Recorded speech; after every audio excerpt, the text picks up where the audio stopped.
สบายดี FC บาวิละเปิดสู่ทุกคนเด้อมื้อนี้ก็มี FC อายเพิ่นขอมาว่าก้อยกุ้งก้อยปลาให้อายกินแด้เฮาก็จัดให้ตามคำขอเลยมื้อนี้ก็บรรยากาศดี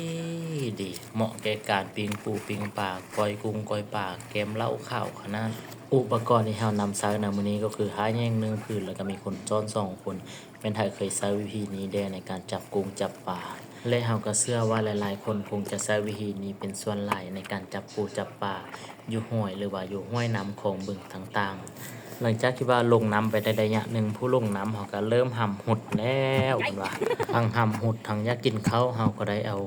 ปูปลากุ้งหอยนี้มาใจออกเพราะว่าใจให้ขี้เหงื่อออกให้ละเอียดดีๆเพราะว่าเฮาสิมาซ่า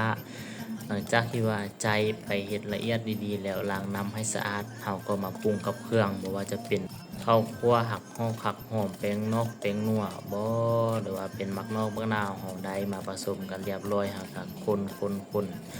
แล้วแต่สูตรไผสูตรลาวเนาะผู้ใดมักแนวใดก็จัดไปผู้ใดมักนัวน้อยก็ใส่น้อยมักนัวหลายก็ใส่หลายจากนั้นก็ค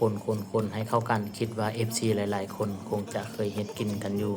คลิปนี้ก็ขออนุญาตนำผู้ที่บ่กินดิบเด้อสำหรับบาวเวลานี่กินดิบกินก็คือว่าโอ้แซ่บ